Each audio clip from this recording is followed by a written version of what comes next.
How NY's first female governor will leave the state, after Andrew Cuomo leaves. Earlier this month, after New York Attorney General Letitia James found that Cuomo had sexually harassed multiple women, he announced he would step down this Tuesday, August 24, ending his decade-long run as governor.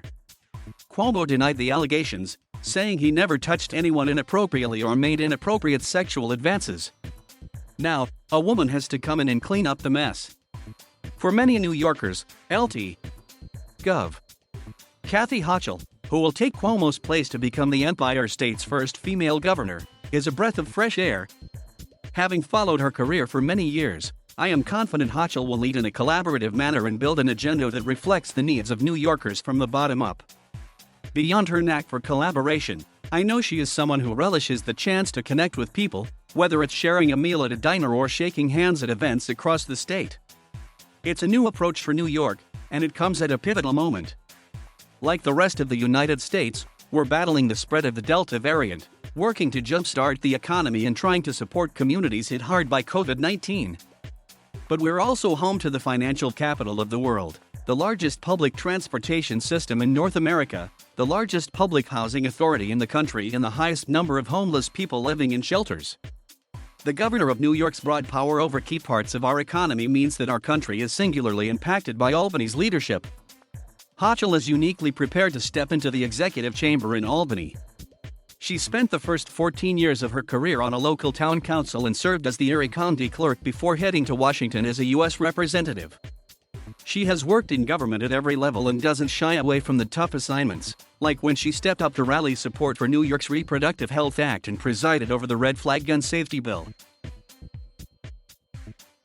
As lieutenant governor, she took on the difficult job of working with the state legislature to pass the Enough is Enough bill in 2015 to combat sexual assault and rape on college campuses. I had the privilege of working with her on this landmark law, and I was proud to see her visit campus after campus across the state and speak with college administrators and students about how to implement this desperately needed reform. But challenges lie ahead, and as the next leader in Albany, Ho has the unenviable job of restoring faith in the state government. Make no mistake, there is a packed agenda in the Capitol.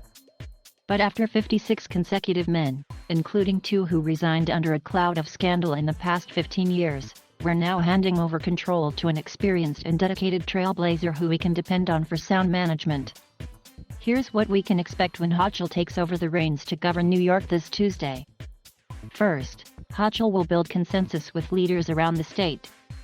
Compromise and consensus should never be considered anathema, and Ho's career has been spent developing relationships with New York's legislators, mayors, and county executives by doing the hard work of sitting down to listen.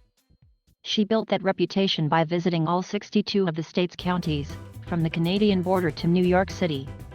Her travel helped get things done in 2020 as cities and towns struggled with questions about COVID-19.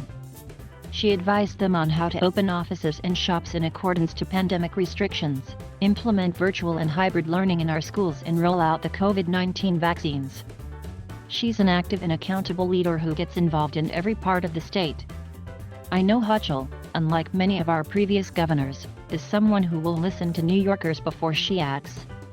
It's a strategy that's helped her find success throughout her career. Before becoming lieutenant governor, Ho won a term in Congress representing New York's conservative 26th congressional district by listening and understanding the voters. This seat had been held by Republicans since the 1960s. That's an asset in a state where counties upstate are much more conservative than New York City. It's frustrating that trailblazing female leadership is happening in New York only after a man accused of wrongdoing has resigned.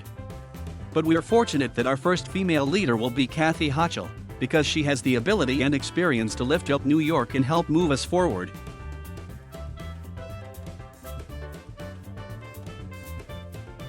Thank you for watching. Please subscribe